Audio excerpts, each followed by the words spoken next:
Un saludo para todas las personas que están siguiendo estos videos. Eh, Vamos a continuar en esta oportunidad avanzando en algunos elementos que tienen que ver con el análisis relacionado con los contenidos del libro de Enoch, que se refieren a la existencia de los ángeles caídos, específicamente a los vigilantes. Sin embargo, en el día de hoy vamos a también hacer alguna referencia a otro tipo de ángeles caídos que también están dentro de la historia espiritual del planeta, que son los que fueron arrojados del cielo, que están referidos en el capítulo 12 del Apocalipsis. Vale decir entonces, para iniciar, que el descubrimiento de varios textos de Enoch en arameo entre los rollos del Mar Muerto en el siglo XX llevó al estudioso católico J. T. Milik a compilar una historia completa de las leyendas de Enoch, que incluye traducciones de los manuscritos arameos. El libro de Milik es un tomo de 400 páginas, publicado en 1976 por la editorial de Oxford. La bibliografía la dejaré en la caja de comentarios. Constituye un hito en los estudios sobre Enoch, siendo aquel, sin duda, uno de los mayores expertos en el mundo sobre este tema. Sus opiniones, basadas en años de una amplia investigación, se respetan de manera grande. Milik observa la evidentemente estrecha interdependencia entre el relato de los ángeles caídos que se encuentra en Enoch y el de los hijos de Dios que figura en el libro del Génesis. Pero no saca las mismas conclusiones que los padres de la iglesia, de los cuales hicimos los comentarios respectivos en el video inmediatamente anterior, eh, sino que el libro de Enoch se interpreta, según él, Milik, mal el relato anterior del Génesis y fuera, en consecuencia, de una manera improcedente. Milik, por el contrario, llega a una conclusión que sorprende y, sin embargo, está bien sustentada. Es que la historia de los ángeles caídos de Enoch no solo es más antigua que el Génesis en el capítulo 6, sino que ese capítulo es, de hecho, un resumen textual del anterior relato de Enoch. O sea que genera un antecedente de contenido en el libro de Enoch que hace posteriormente referencia a ese capítulo sexto del Génesis. Esto es lo que Milik llama la solución inevitable. Dice, es Génesis capítulo 6 lo que está basado en Enoch y no a la inversa. Milik piensa que el texto del Génesis capítulo 6, a través de su abreviada y alusiva formulación y de sus citas literales de 2 o 3 frases de Enoch, debe ser el menos antiguo de los dos textos, lo que traslada la leyenda de Enoch a una fecha anterior a los capítulos definitivos del Génesis. Con destreza, Milik ha dado, por tanto, el giro total al planteamiento de los padres de la Iglesia, que proscribieron los relatos de la unión física entre los ángeles caídos y las hijas de los hombres, y quienes habían tachado la enseñanza de Enoch como de interpretación herética de ese capítulo sexto del Génesis, como si este fuese el texto original. Porque si Génesis 6 está realmente basado en el libro de Enoch, es obvio que Génesis 6 relata nuevamente el mismo evento que Enoch, la lujuria de los ángeles caídos por las hijas de los hombres. El relato de Enoch estaba en la Biblia justo en el texto aprobado del Génesis desde el principio. Si Milik está en lo correcto, las pruebas se inclinan a su favor. Los criterios en los que los padres basaron sus juicios en contra del libro de Enoch quedan totalmente invalidados y refutado su testimonio opuesto a Enoc. Y aquí vale la pena hacer la distinción. Cuando estamos hablando en este video de los padres de la iglesia, no estamos hablando de los primeros padres de la iglesia que sí aceptaban el texto enoquiano como un texto realmente válido. Nos referimos a los padres de la iglesia posteriores al siglo IV, hasta el siglo VIII, que siguieron, llamémoslo así, las disposiciones de política doctrinal que se estableció a partir del Concilio de Nicea en el siglo IV y que contribuyeron de alguna manera a que en el establecimiento del canon de los libros de lo que se llamaría la Biblia, que hizo Jerónimo a instancias del emperador Justiniano, pues reforzar esa idea de que el libro de Enoch debería ser declarado como un libro apócrifo y como una herejía. Esto para que se entienda bien, aunque hay alguna explicación previa en los videos anteriores. Bien, los argumentos de los padres de la iglesia posterior no tienen fundamento y el tema de Enoch debe ser reabierto y replanteado en términos de su originalidad.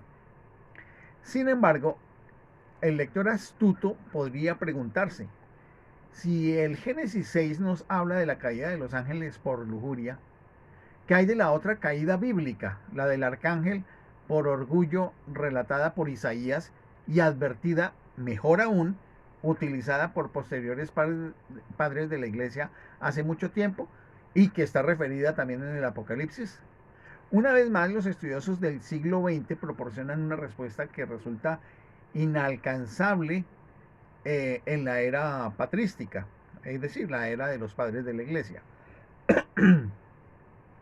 En una detallada investigación sin paralelo acerca del significado específico del pasaje, el estudioso hebreo Julian Morgenstern descubrió que entreverados en los versículos del Génesis hay rastros de dos mitos distintos y originales y enteramente desvinculados entre sí que se refieren a dioses o ángeles.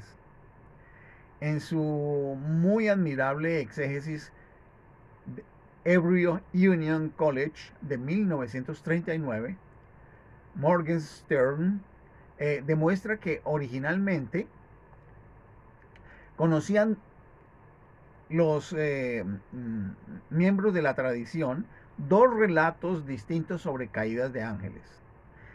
Primero, el de la rebeldía del arcángel contra la autoridad de Dios y su posterior caída por orgullo, a la que le siguieron una multitud de ángeles menores conocida bíblicamente como los Nefilim.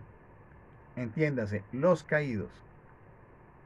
De esta caída también habla el Apocalipsis. Y segundo, el relato registrado fielmente en el libro de Enoch, que trata sobre la caída posterior de los ángeles llamados vigilantes. Observen, la caída de los vigilantes es una caída posterior a la caída de los Nefilim, por la lujuria desmesurada para con las hijas de los hombres. De esta manera, Morgenstern concluye que los ángeles no cayeron una, sino dos veces. Y en ese sentido, yo estoy de acuerdo con, por lo menos con la interpretación de los relatos. Morgenstern explica que la interpretación misma del Génesis 6, versículo 4, uno de los versículos más complejos y oscuros del Antiguo Testamento, implica que es una síntesis de dos relatos distintos. Examinemos el versículo que dice de la siguiente manera: los Nefilim existían en la tierra por aquel entonces y también después. O sea que está reconociendo que ya había habido una caída. Y cuando los hijos de Dios frecuentaban a las hijas de los hombres y ellas les daban hijos.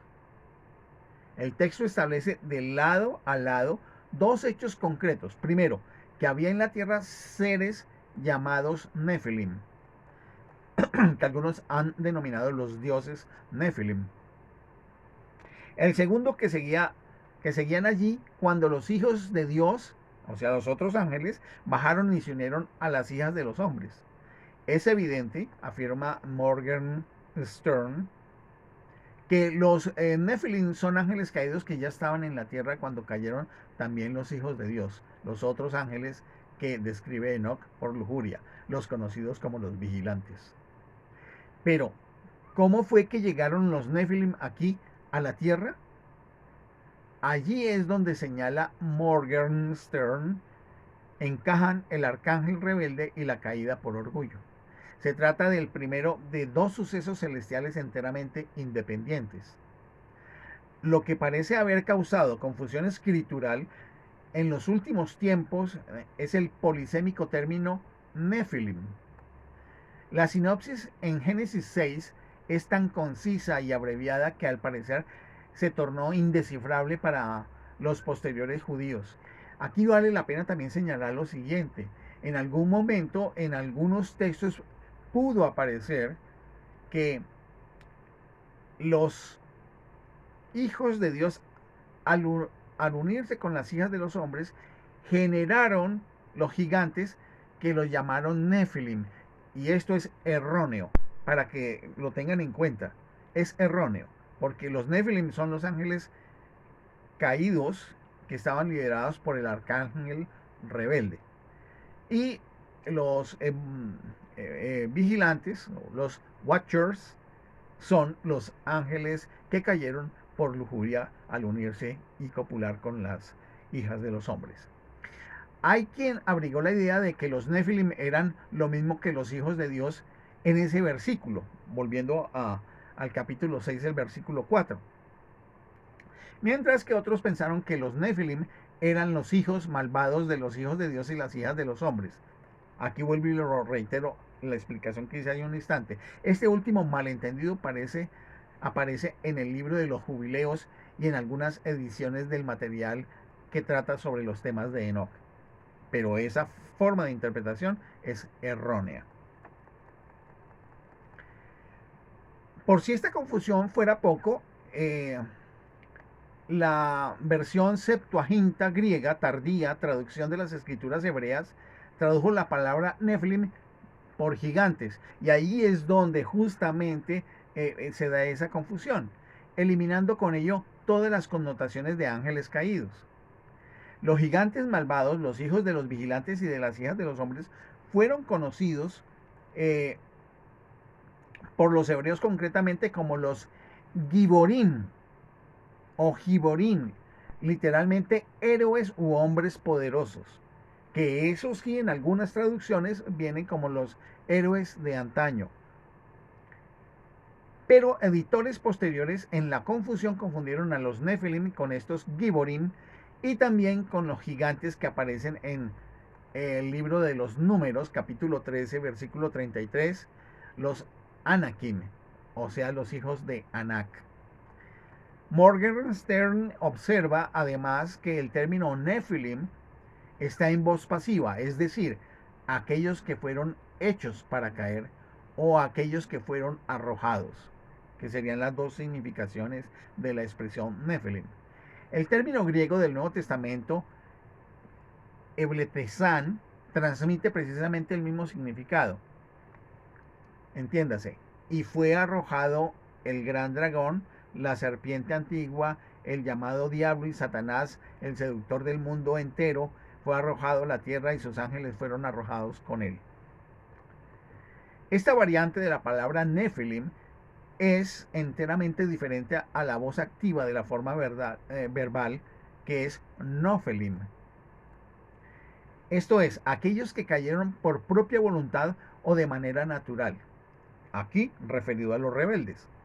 En alguna otra parte, la Biblia confirma que esos caídos fueron arrojados y precipitados a los abismos tenebrosos del Tártaro. No descendieron por su libre albedrío, sino que fueron expulsados del cielo por la fuerza, es decir, de las octavas superiores de la vibración divina en los espacios de las múltiples moradas de Dios. cayeron en su vibración y por esa caída en su vibración, al ser cortada el flujo de las energías del Espíritu Santo para la alimentación de sus propios seres, ellos descendieron en vibración y necesariamente por ley de afinidad tuvieron que llegar a los planos de la materia donde hay menos vibración. Con el tiempo, según parece, el significado original del término Nephilim, los arrojados, se generalizó y se aplicó a todo aquel o a todo aquello que era malvado.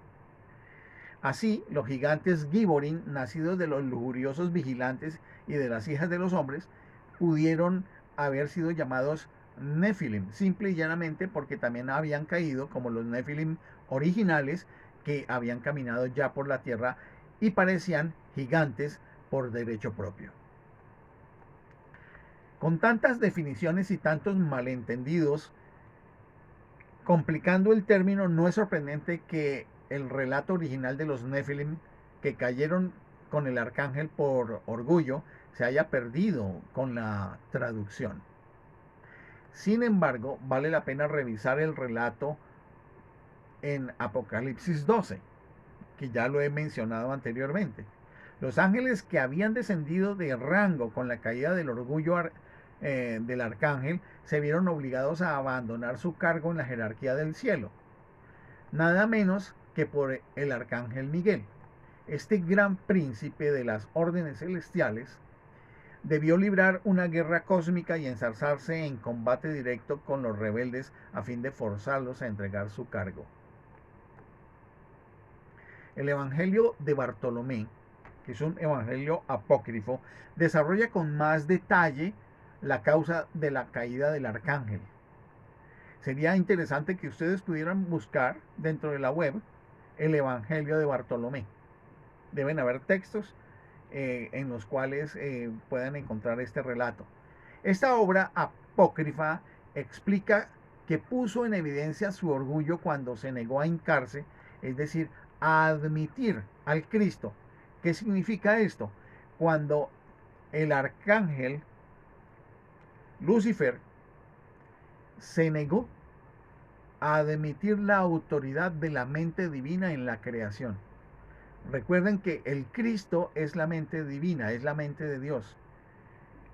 Esto está expresado en el Evangelio de Juan cuando señala que en el principio era el verbo, es decir, la mente divina, la palabra, el logos, y el verbo estaba con Dios y el verbo era Dios, y por él fueron hechas todas las cosas.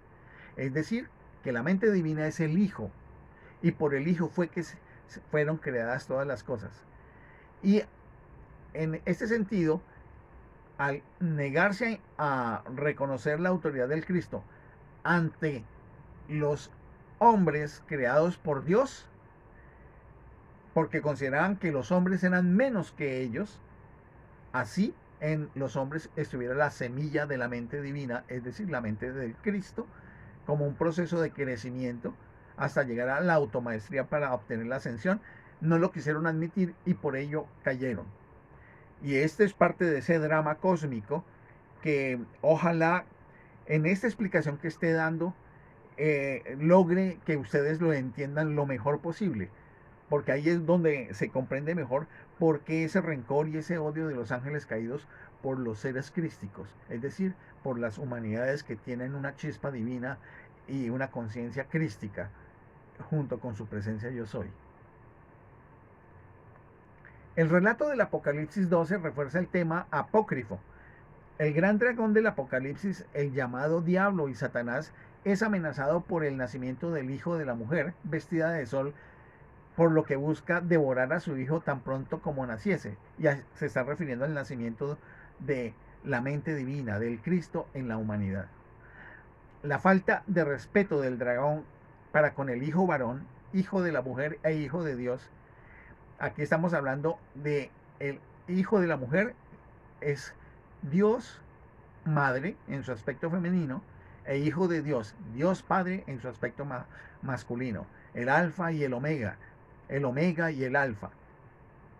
Y esto llevó a que esa falta de reconocimiento le costara su alto peldaño en la escala de la jerarquía espiritual y celestial. El mismo orgulloso rechazo a hincarse ante la reciente creación de Dios, que era el hombre, la humanidad, a nivel del el cosmos o los cosmos, salta a la vista en el Evangelio de Bartolomé. Dice, soy fuego de fuego, se jacta el arcángel. Fui el primer ángel que se formó y debo adorar el barro y la materia. Su negativa a adorar al hombre en cuanto hijo de Dios o hijo de Dios en el hijo del hombre, es decir, la mente divina encarnada en la expresión de la materia de la humanidad, fue el acto original de esa rebeldía. Claro, porque el Hijo de Dios, el Cristo en simiente, en semilla dentro de la humanidad, es una mente divina que está en potencia para ser desarrollada, no está en su pleno desarrollo. Y aquí fue donde se confundió el ángel caído, el ángel Lucifer y todos los que le siguieron, porque no se iba a inclinar ante la semilla de la cristeidad en la humanidad, porque no estaba realizada, pero estaba en potencia de realizarse, como ha seguido a través de la historia espiritual de todo el cosmos, en todas las galaxias, en todos los sistemas de mundos donde están encarnados hijos e hijas de Dios. El apócrifo libro de Juan el Evangelista contiene una descripción de las consecuencias del orgullo del arcángel, la encarnación física. El apóstol Juan pregunta al Señor, cuando Satanás cayó, ¿en qué lugar habitó? El Señor le responde, mi padre modificó su apariencia debido a su orgullo, y la luz le fue arrebatada, y su rostro se volvió como de hierro candente, y su rostro se volvió como todo como el de un hombre. Aquí cuando estamos diciendo del Señor se está refiriendo al Cristo, que se puede identificar como al Cristo en Jesús o básicamente al Cristo cósmico. Vuelvo y lo repito, mi Padre, Dios Padre, modificó su apariencia debido a su orgullo y la luz le fue arrebatada. Ya no hubo más flujo de la energía divina al arcángel y a sus seguidores. Y su rostro se volvió como de hierro candente. Y su rostro se volvió todo como el de un hombre. En Apocalipsis 12:9, la expresión fue arrojado a la tierra, confirma la encarnación de los Nefilim en el plano terrestre, en cuerpos terrestres. Y aquí estamos viendo nuevamente algo que habíamos tocado en el video anterior acerca de la corporeidad de los ángeles caídos. Génesis 6:4 confirma no solo la encarnación física de los Nefilim, los gigantes en la tierra, sino también la de los vigilantes, como hemos visto. De modo que no solo fueron dos caídas, hubo dos o al menos dos encarnaciones separadas de ángeles caídos sobre la tierra. Los Nefilim fueron hechos para caer, o sea, para ser arrojados, mientras que los vigilantes cayeron por voluntad propia. En consecuencia, podríamos llamar Nofilim a estos últimos, a los mismos vigilantes. Segundo golpe certero para los argumentos que tenían los padres de la iglesia tardíos y los rabinos que prohibieron el libro de Enoch. La aparente contradicción entre dos caídas de ángeles, en definitiva utilizada por los padres en contra de Enoch, desaparece si hay relatos independientes de las dos caídas. El libro de Enoch, por tanto, conserva de manera fiable una de esas caídas, la de los vigilantes, la que fue consecuencia de la lujuria que de otro modo se habría perdido para la posteridad, excepto por otras cuantas breves referencias también apócrifas. La negación del libro de Enoch por parte de los padres de la iglesia tardíos empañó durante siglos el modo en que la humanidad interpretó a los ángeles caídos. Más aún, las afirmaciones de los padres de la iglesia tardíos contra la idea de la encarnación física de los ángeles están lejos de tener alguna autoridad en términos mm, doctrinales o teológicos o de interpretación espiritual.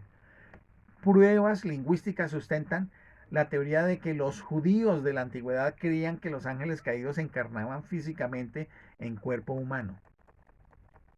Entonces, teniendo en cuenta eso, esta, esta encarnación de los ángeles caídos pues ha llevado a una serie de elementos que podríamos tal vez en una próxima oportunidad mirar acerca de la verdadera encarnación angélica de los caídos.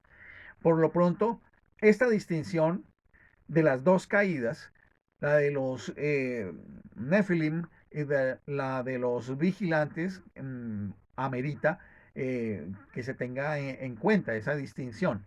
Además, que esto tiene una implicación en la historia planetaria de la humanidad en el sentido espiritual, porque estas caídas también promovieron que la influencia de los ángeles caídos no fue solamente en el plano terrestre, sino que fue en otros sistemas de mundos. No se sabe si además de en una porción de esta galaxia que conocemos como Vía Láctea, hubiese contaminado otras eh, galaxias de nuestro universo conocido. Y que muchas de esas humanidades contaminadas, habida cuenta del desarrollo de sus ciencias y tecnologías, hayan desarrollado formas de viaje que hayan generado, por ejemplo, la aparición de los llamados extraterrestres y su llegada al planeta, unos con unas intenciones y otros con otras, en unos planos donde hay unas disputas cósmicas incluso entre estas creaciones, que son de distinto orden, porque algunas son humanoides, pero otras no son humanoides. Esto es un tema que posteriormente se podría tocar en otros videos, pero es importante que se tenga en cuenta porque eso toca con las actuales vivencias acerca de algunas llamadas teorías de la conspiración y algunos relatos de historia real del planeta. Les agradezco su atención, mis mejores deseos y hasta una próxima oportunidad.